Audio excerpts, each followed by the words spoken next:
The Alpha King thought his mate was gone forever. Then a masked Omega appeared with her exact scent. Part 1. The throne room smelled like pine resin and cold stone, and Calum hated it. He had not always hated it.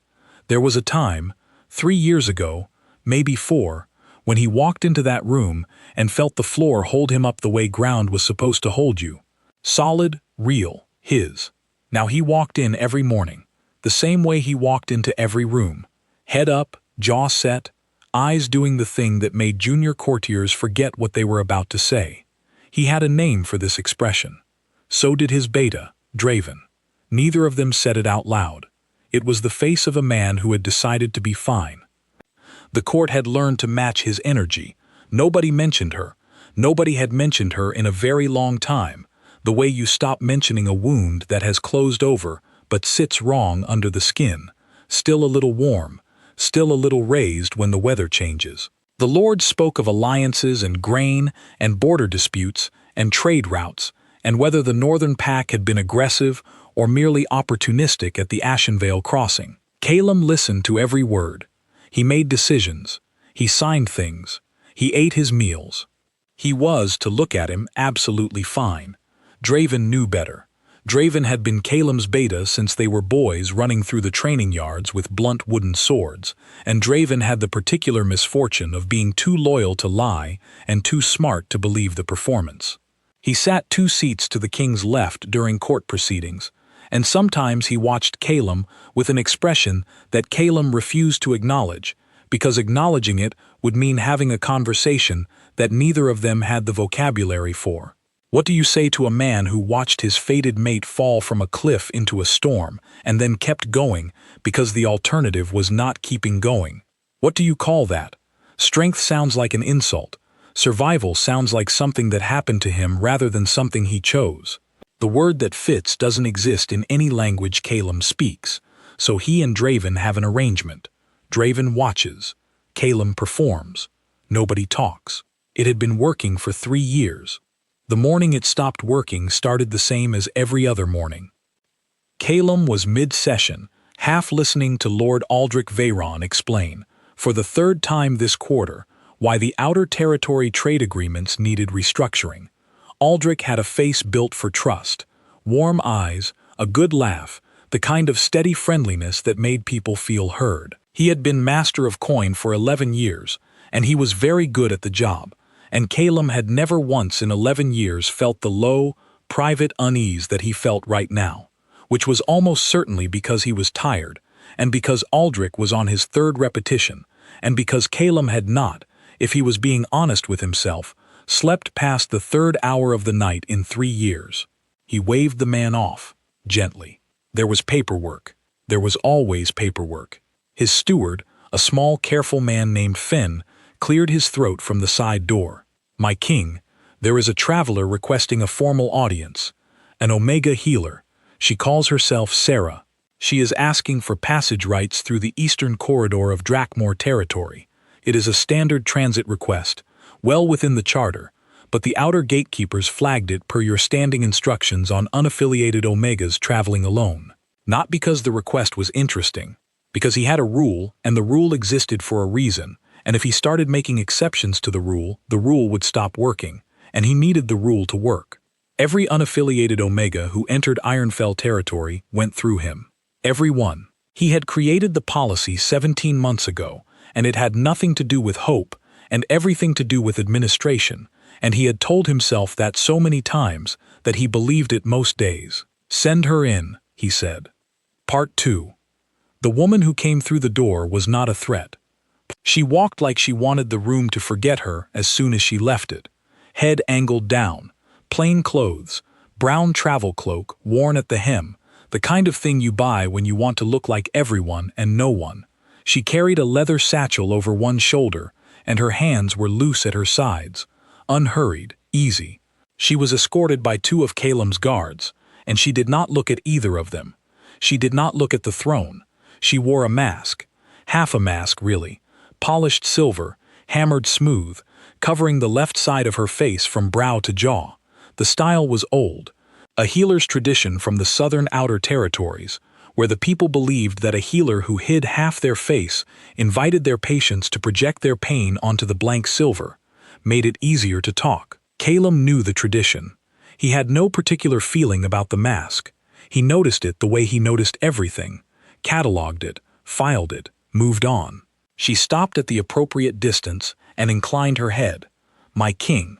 Her voice was low, careful, the kind of careful that was not nervousness but something older, the careful of someone who had learned a long time ago to carry themselves quietly in rooms full of power. "I thank you for the audience. My request is simple. I am a traveling healer moving through the eastern corridor toward the mountain villages. I carry no affiliations and no pack markings. I ask only for passage and will abide by all charter requirements for unaffiliated travelers." She was speaking to his steward, not to him, which was technically correct protocol. Fen stepped forward with the transit parchment. She signed it without looking up. A small, clean signature, Sarah, no family name, and Fen turned to bring it to Calum for countersign. That was when Calum's chest did the thing. It was not a sensation he could describe cleanly. He had tried, once, in the months after the cliff, to write down what a fated bond felt like, because he was the kind of man who processed things by making them smaller and more containable through language, and the bond had defeated him entirely. It was not love. Love was something you built deliberately, brick by brick, through choice and time and argument and forgiveness. The bond was not that. The bond was frequency, like two instruments tuned to the same note, and when one of them played, the other felt the vibration in its own wood, in its own strings, even across a room, even across years, even across the specific and permanent silence that follows a fall from a cliff in a storm in the dark. That vibration had been quiet for 3 years. Now it was not quiet. Calum did not move. He was the Alpha King, and he had spent 11 years learning not to move before he had information. He sat very still in his throne and felt the vibration move through him like something he had been carrying so long he had stopped feeling the weight, suddenly shifting. He watched the woman sign the parchment. He watched her lift her head slightly to check that Fen had the document. He watched the line of her jaw beneath the mask, the half that was visible, the right side, the cheek and chin, and the corner of a mouth he could not quite see. He breathed in. The hall was warm, 30 people, hearthfire, the heavy sweetness of winter candles and bodies, and the particular indoor humidity of a building that had been sealed against the cold. Heat was the enemy of alchemical suppressants. He knew this. He had spent 17 months learning everything there was to know about Omega scent suppressants, not because he believed it would matter, but because not knowing felt like giving up, and giving up was the one thing he refused to do. He knew their failure rates. He knew what broke them down. He knew that sustained warmth over 2 or 3 hours could fray even a well-made suppressant to nothing. He had not needed to know this until this exact moment. What came through was faint, a thread, one thread of something that should not exist in this room because the thing it belonged to was gone and had been gone for 3 years, and he had built an entire life on top of that fact. Moss after rain, warm cedar, something under that, something specific and small and his, that had no name in any language he spoke, her scent. His chair made a sound when he stood, not because he moved heavily. Calum never moved heavily, but because silence in a court is its own kind of pressure, and the scrape of the king's chair was a sound that everyone in that room had learned meant the conversation was changing. Heads turned. Draven looked up from the document he was reading. Lord Aldrich, standing near the east window with his warm, careful eyes and his good politician's face, went very still. The masked woman still had not looked at the throne. Calum walked across the room, not fast, not toward her, not yet, not directly, not without something more than a thread through a crowded room. He walked to his steward first and took the transit document and looked at it, which gave him a reason to be standing 6 feet closer than he had been, which gave his lungs a reason to be working harder than usual, which gave him the second breath he needed to be sure. He was sure on the second breath. He looked at her. She was looking at the parchment he was holding. The visible half of her face was still. Whatever was happening behind the silver mask was a thing he could not see, and this was the first time in his adult life that Calum had looked at a piece of his own court's administrative equipment and felt something close to rage toward an object. "Healer," he said. She raised her eyes, not to his face, to the middle distance between his shoulder and the window. "My king," she said again. Same voice, same careful, quiet register. "Join me in the council room." It was not a question. Everyone in the room knew it was not a question. She knew it was not a question. She stood for one long moment that was absolutely long enough to be a decision and not quite long enough to be a refusal, and then she said, "Of course, my king," and followed. Part 3. The council room was smaller than the throne room and felt it more. Long table of dark wood, 8 chairs. The fireplace on the north wall putting out enough heat to warm 3 people, which meant it was far too warm for 2. Calum took the chair at the far end out of habit, and then changed his mind and stood instead, because sitting felt like pretending this was a normal meeting, and he did not have the capacity to pretend right now. The door closed behind them, one of his guards on the other side. She set her satchel on the table, folded her hands on top of it, waited. The silver mask caught the firelight and gave nothing back. He should be careful. He knew this. He had been careful for 3 years. Careful not to hope, careful not to look too hard at every Omega who passed through his territory, careful to maintain the administrative justifications for a policy that everyone in his court understood was grief wearing the uniform of governance. He should be careful now. He was not going to be careful. "Where are you from?" he asked. "The southern outer territories. The coast." "Which pack?" "None. I was released from my birth pack 3 years ago. I have traveled independently since then." He watched the line of her jaw. The visible half of her face was composed in the way of someone who had practiced being composed until it became structural. Not an effort you could detect, just something that was simply there, the way some buildings are simply plumb. 3 years, he said. "Yes. And before that?" A pause. Small, precise. "Before that I was a healer's apprentice, in a private household. I learned my trade and moved on." "Voluntarily?" "Yes." He moved around the table, slowly, not toward her but around the perimeter of the room, the way he sometimes did when thinking. It was a habit his mother had hated and his tutors had worked hard to break, and Draven had simply accepted as one of the things about him that was not going to change. He moved, and she tracked him with her head the way a person tracks something that matters, which told him things he could not quite name yet. "The mask," he said. "Is it required for your work?" "It is traditional." "Is it required?" he said again, softly, "right now?" That was the pause that was different. All the other pauses had been professional, the breath of a person choosing words carefully, maintaining a register. This pause was a different thing.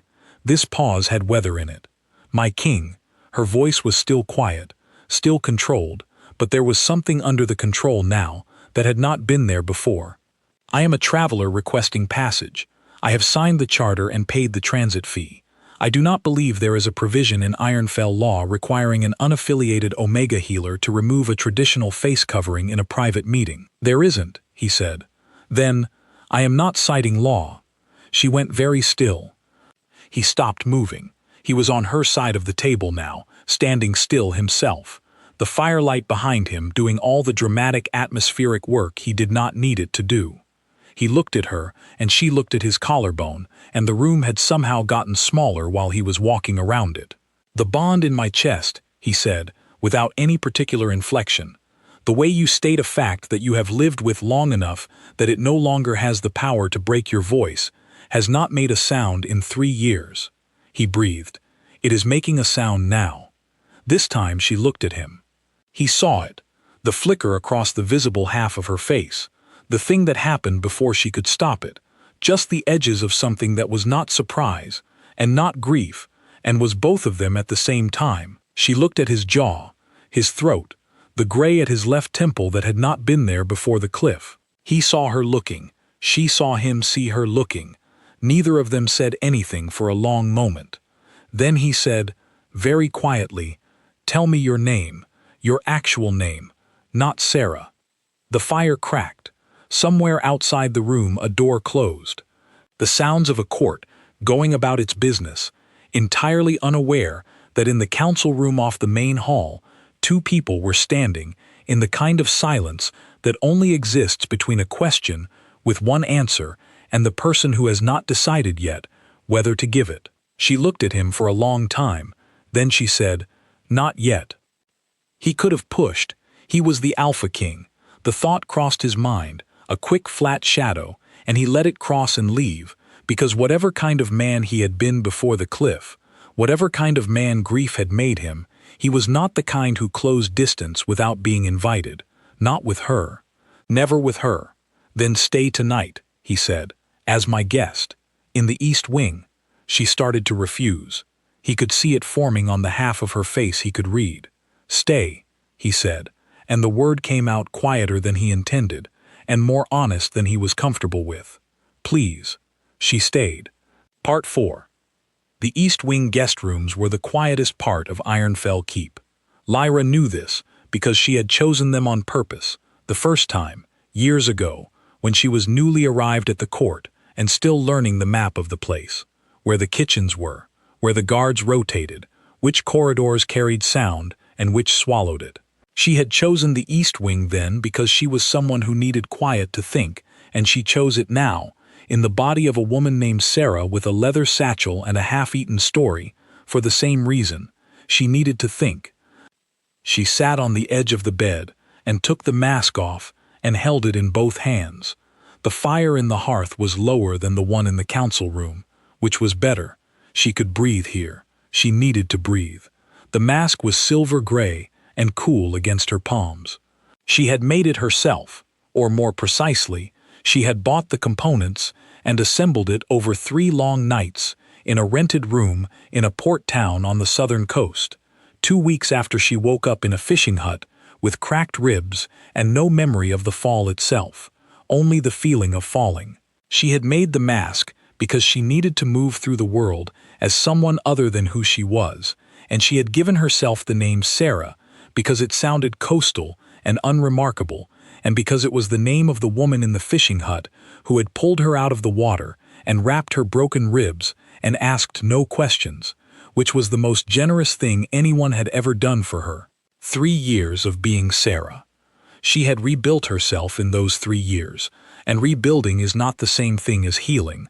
Lyra understood the difference now, in her bones, the way you understand things that you have lived rather than learned.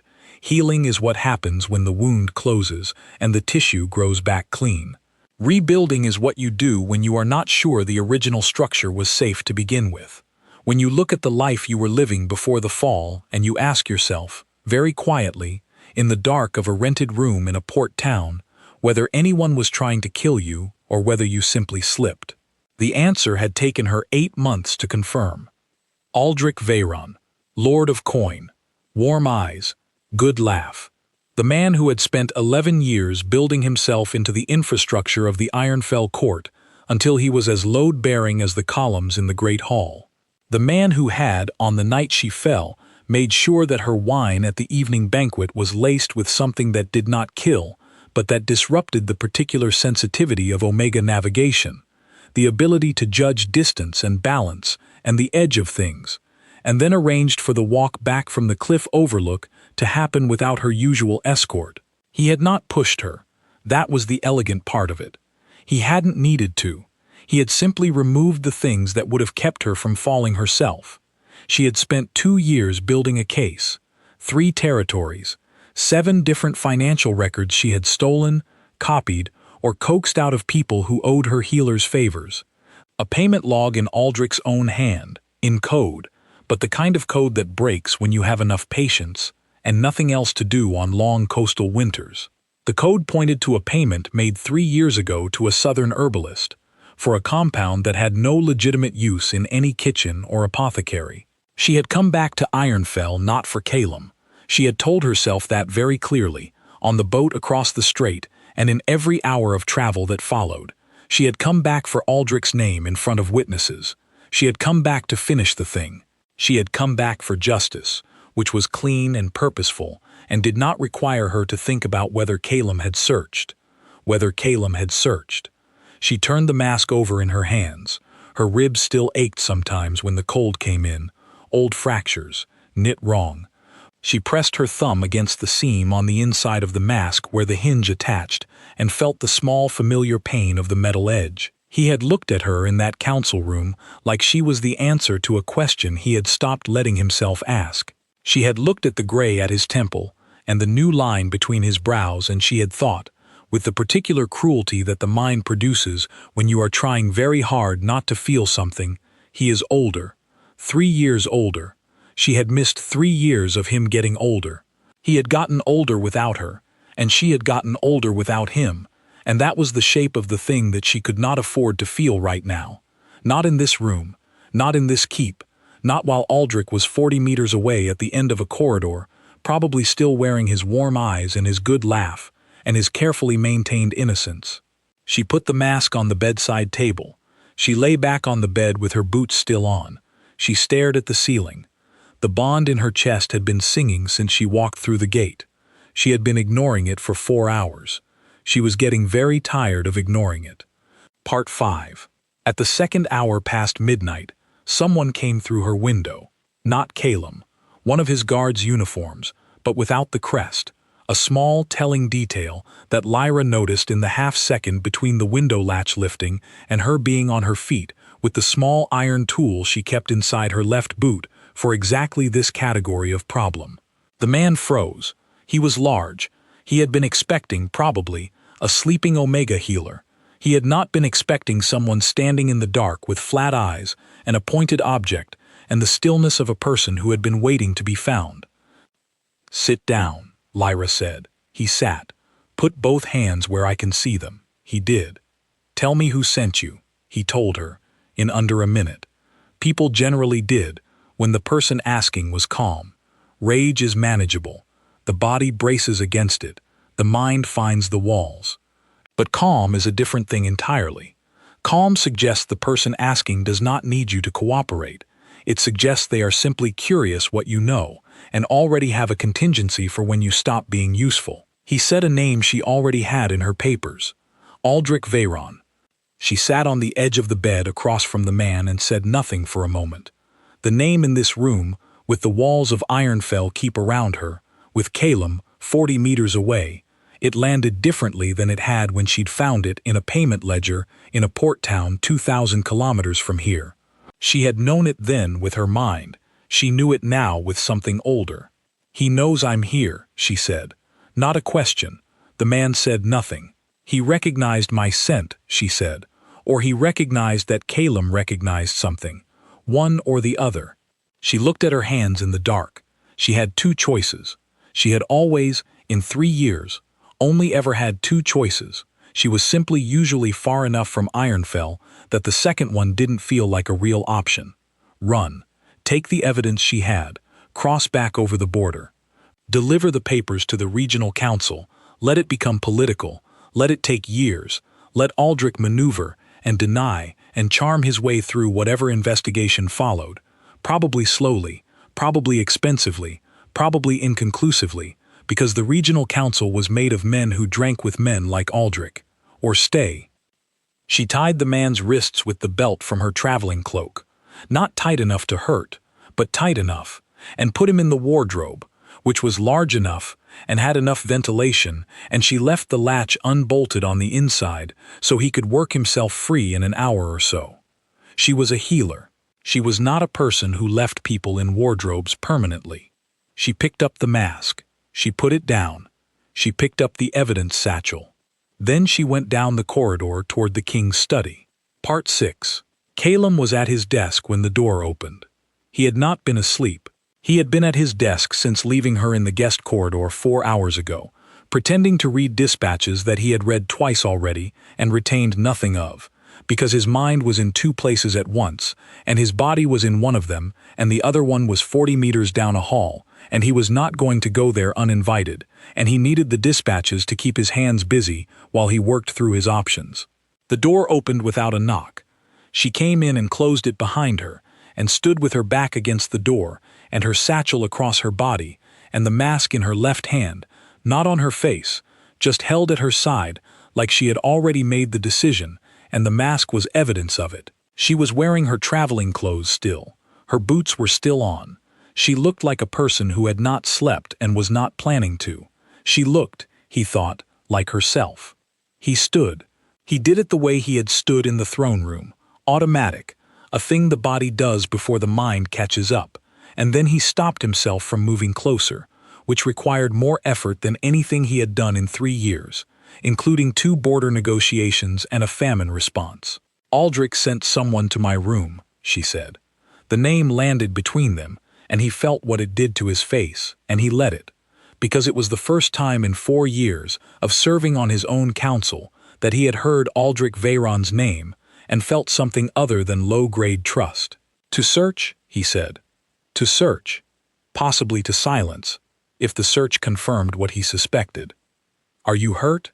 "No." "The man who came, in the wardrobe, alive.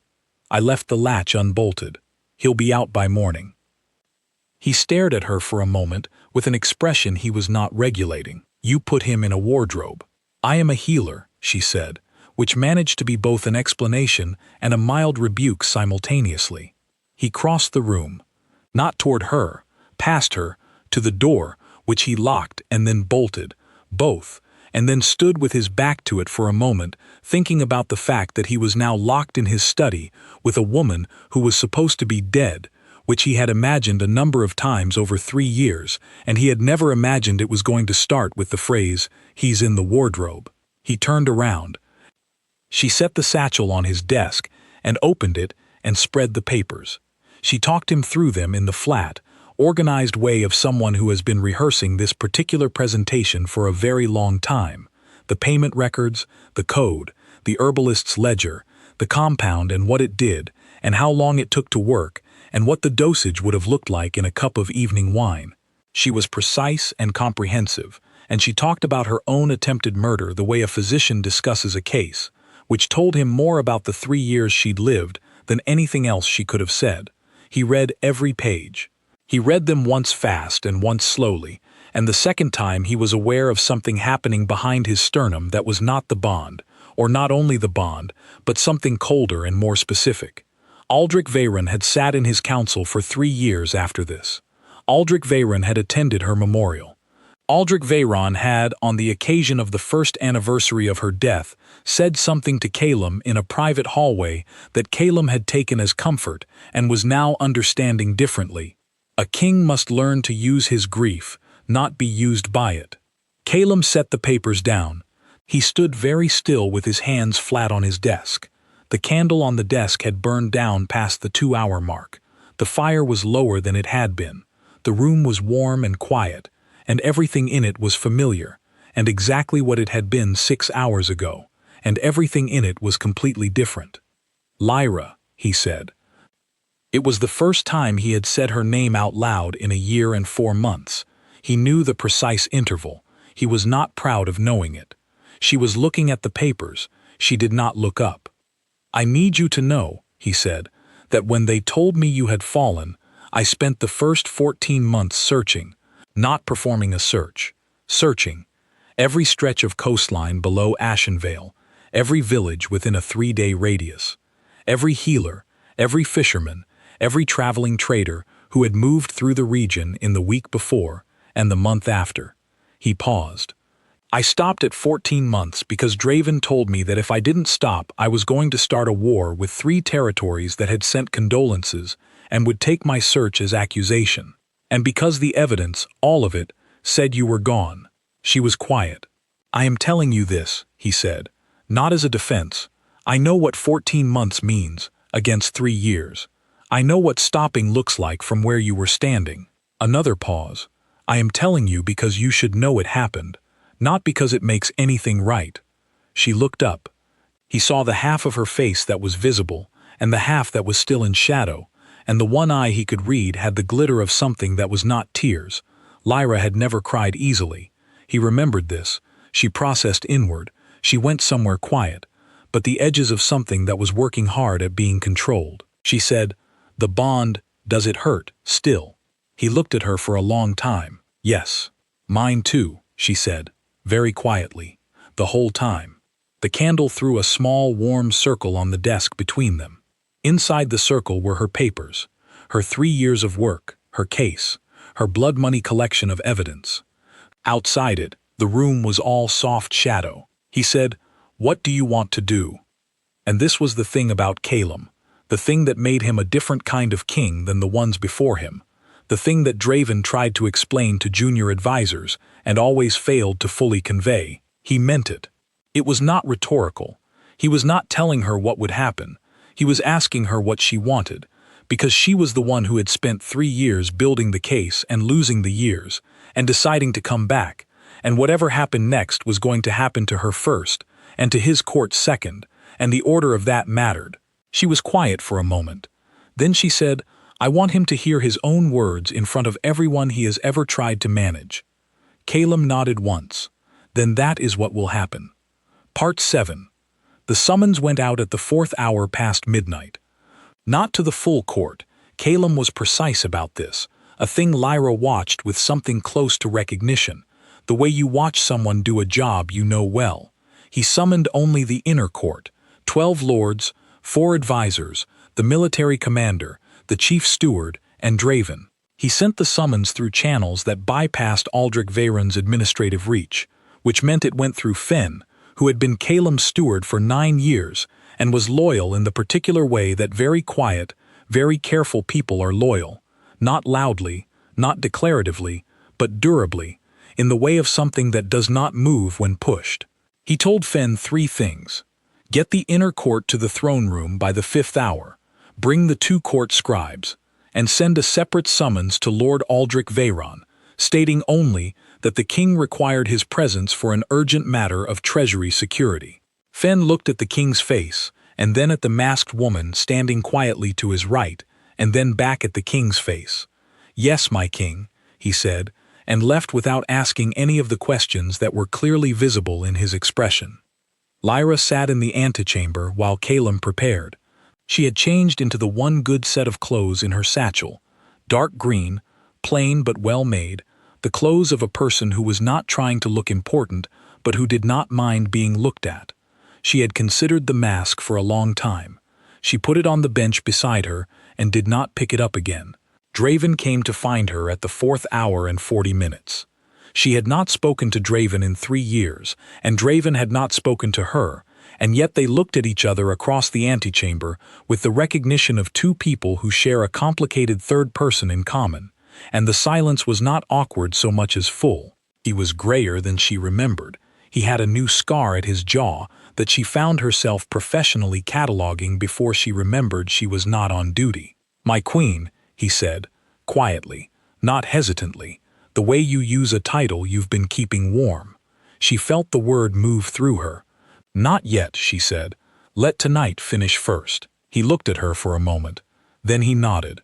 "Calum asked me to tell you, if you want to stand beside the throne, he will wait for you. If you want to stand anywhere else, he will still wait for you. If you want to watch from behind the screen at the side of the dais, he will still..." "Beside," she said. It was not a decision she had planned. It was simply what came out when offered options, which maybe meant it was the most honest thing she had said all evening. The throne room at the 5th hour past midnight was bright with torchlight and unexpectedly cold. Someone had opened the high windows, whether by accident or by design, and the 12 lords and 4 advisors, and the military commander and the 2 court scribes were all present and all confused, which was exactly the atmosphere Calum had cultivated. Confused audiences are paying attention. Comfortable audiences are not. Lord Aldrich Veyron arrived 4th. He came in with his hair still slightly disordered from having been woken at the 4th hour, but he had dressed fully and well, which told Lyra everything she needed to know about him. The man had been expecting this moment for 4 hours. He had used those 4 hours to present himself as the version of Aldrich Veyron who had nothing to fear. She watched him from the dais. He saw her at the same moment she saw him register her presence. The slight arrest of his step, the recalibration behind his eyes, the decision he made in under a second to keep his face warm and steady. He was good. She had spent 3 years building a case against him, and she could still appreciate that he was very, very good at the specific craft of performing innocence. He looked at the silver half-mask in her left hand. He looked at the king. He understood. Calum did not look at Aldrich. He looked at Lyra, a brief, private glance that asked a question only she could answer, and she tilted her head a fraction, and he turned to the room. He spoke for 20 minutes. He was not theatrical. He did not pace or raise his voice.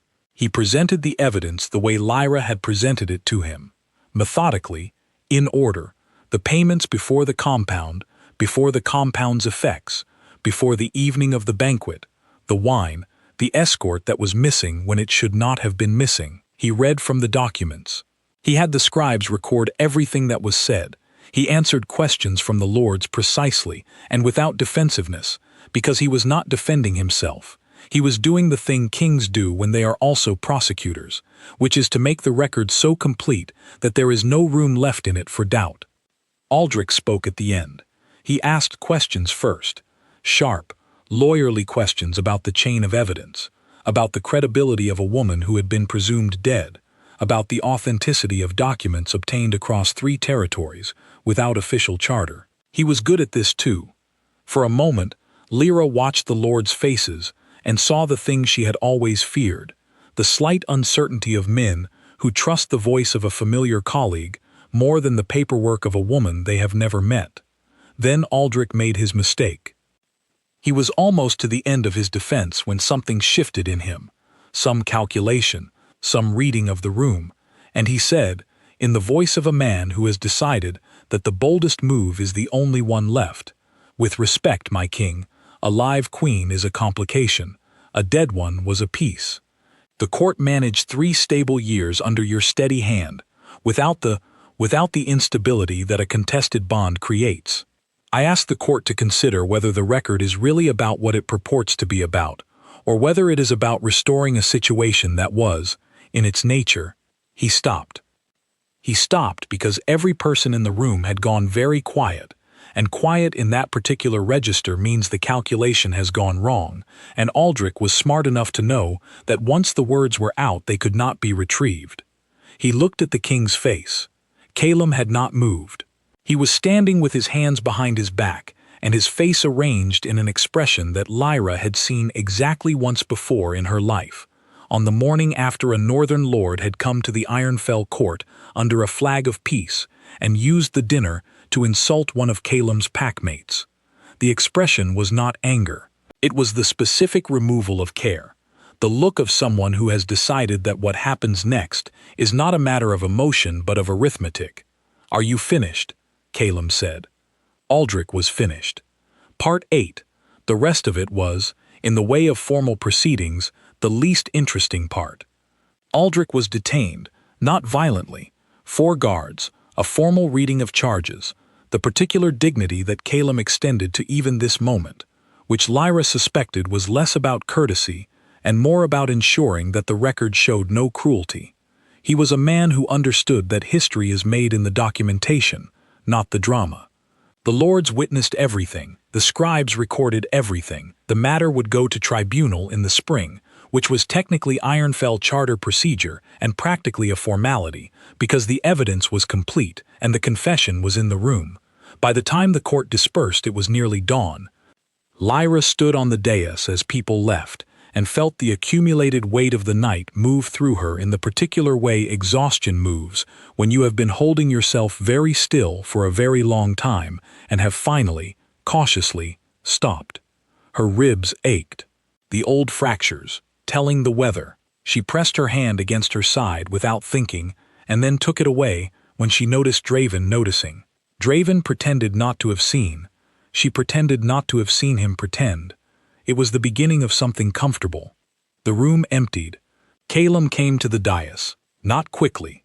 He walked across the floor of the throne room the way he had walked across the hall earlier, with purpose but without hurry, with the quality of a person who has decided to arrive somewhere and is simply covering the ground between here and there. He stopped beside her, not in front of her, and turned to look at the same thing she was looking at, the empty hall, the torches guttering, the high windows showing the last gray blue of the night before the sun. They stood there for a while. The bond was not hum so much as it was settling, the difference between a sound and the absence of the strain that was making the sound. The way a room feels after someone has turned off a machine you didn't realize you'd been hearing for years until it stopped. Lyra felt it and she thought, without intending to think it, oh, this is what it was supposed to feel like. Before everything. She was not going to cry. She was choosing not to cry, which was a different thing, and she was making that choice consciously and with full awareness that her body had opinions about the choice that her mind was currently overruling. Calum said, "You should eat something." She turned to look at him. It was the first slightly absurd thing he had said all night, and she felt its absurdity land somewhere in her chest and do something there that she was not going to name. "It is nearly dawn," she said. "The kitchens run through the night. You want to send me to the kitchens at dawn. I want to take you to the kitchens at dawn," he said, and there was something in the phrasing that was deliberate, the choice of the verb, the clarification that this was not a dismissal, but an offer. "I also have not eaten since this afternoon, and I find I am no longer willing to continue pretending that I am fine when I am, at this precise moment, extremely far from fine, and I would like to be not fine somewhere with food." Lyra looked at him. He looked at her. She almost said something that would have been careful and right and would have maintained the appropriate distance for two people who had a great deal still to say to each other. She almost said, "We should talk," or "I need time," or some version of the thing that was true but was also a door closing instead of one opening. She said, "Do they still make the bread with the rosemary?" He let out a breath. It was not a sigh, it was a breath that had been held for approximately 3 years and had found, finally, a reason to release. He did not try to make it something more or less than that. He just let it go. "They do," he said. Part 9. The Ironfell kitchens at dawn were a different world from the rest of the keep, warm and low-ceilinged and smelling of wood smoke and something yeasty that was already in the oven. The kitchen staff worked through the change of shift with the particular easy efficiency of people who have found their rhythm together over years, and when the king came through the door, they did the thing that Ironfell kitchen staff had always done when the king appeared at unusual hours.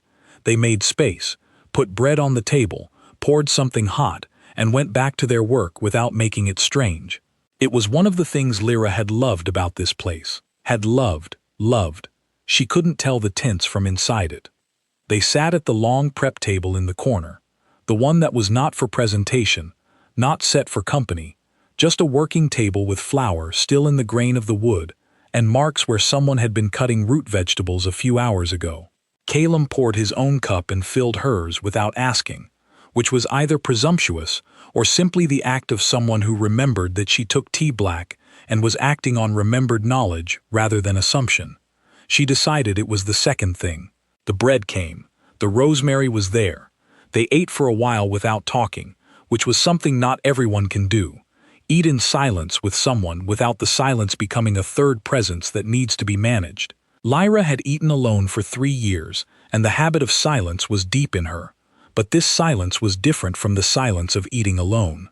This one had company in it.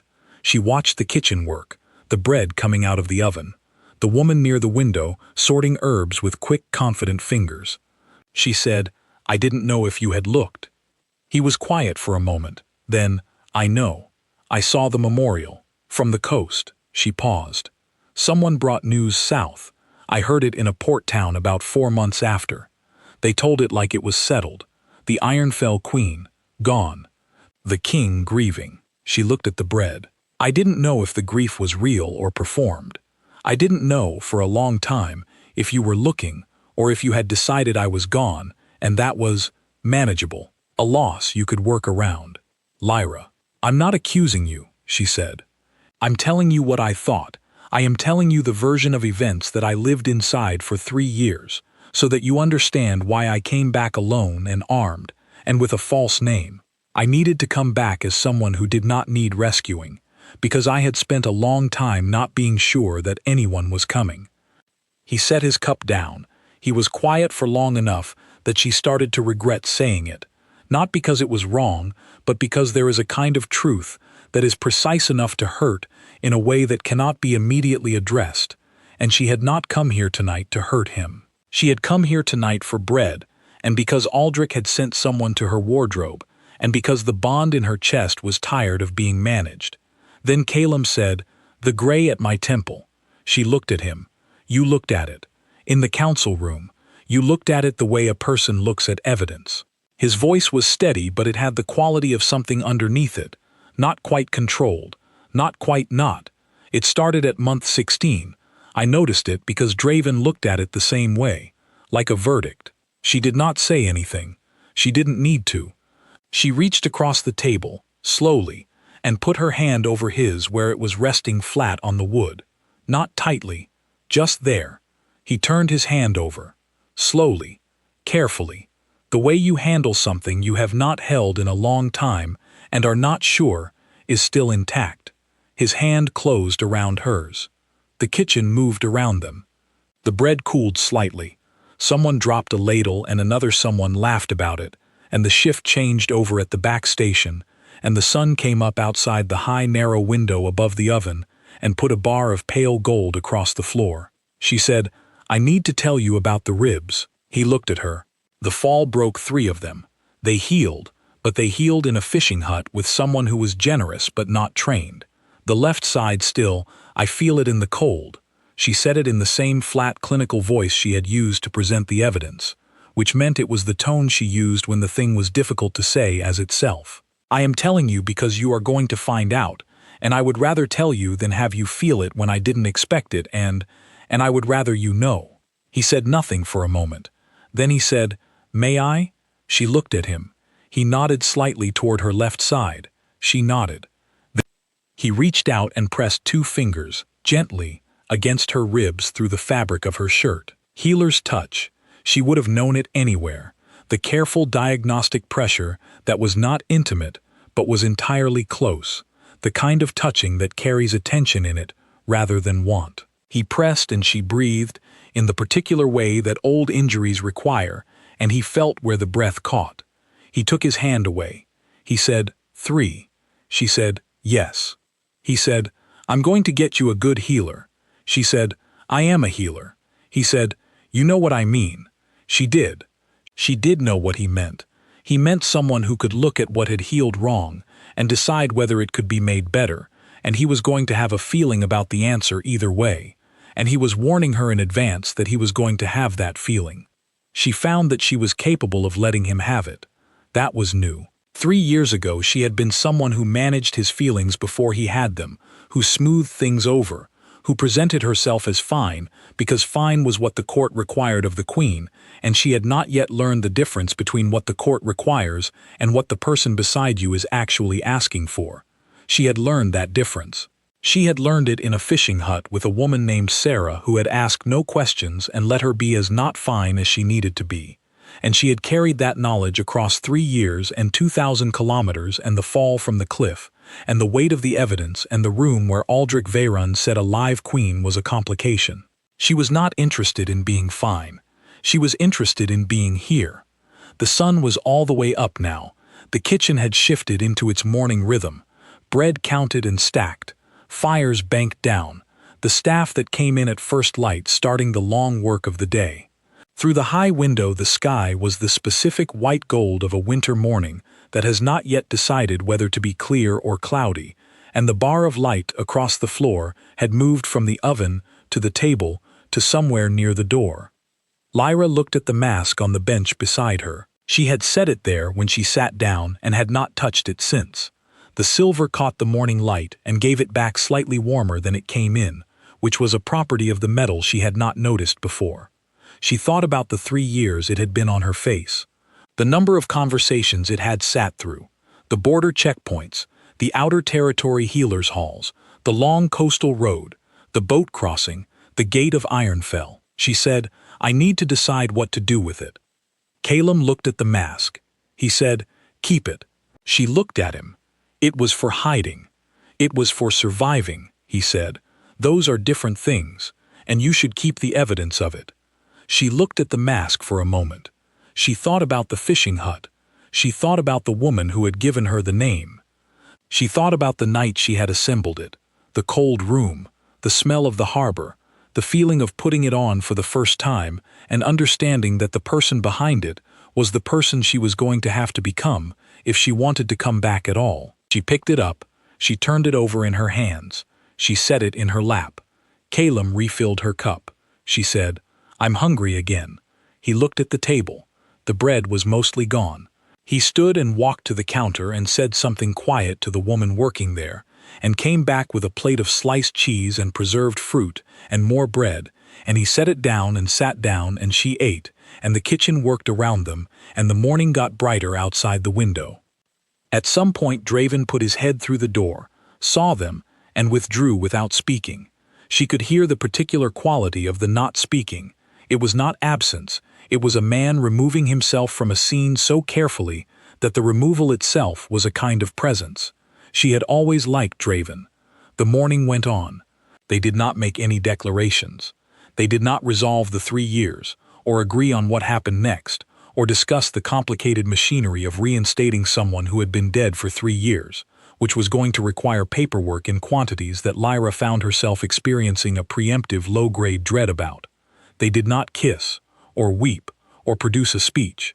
They sat at a flower-marked table in the Ironfell kitchens while the winter sun came up, and the bread cooled, and the bond in both their chests did the thing it had always done when they were in the same room.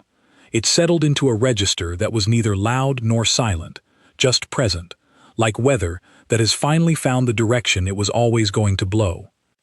At some point she said, "You have a court meeting at the 8th hour." He said, "I know." She said, "It is nearly the 7th hour." He said, "I know." She said, "You should probably sleep for an hour first." He looked at her. "Will you still be here when I wake up?" She thought about it, not as hesitation, as the first honest answer to a question that deserved one. "Yes," she said. He nodded once, the way he nodded when a thing was decided, not with ceremony, not with relief that was performed for an audience. Just a nod, the plain acknowledgement of a thing that is now true. He stood and went to the door and paused. "The rosemary bread," he said, without turning around. "They kept making it. Every morning. I never told them to stop." He left. She sat with the mask in her lap and the morning coming through the window and the last piece of bread on the plate and the bond in her chest making the quiet, continuous sound of a thing that has been waiting a very long time to be exactly where it is. She stayed. End.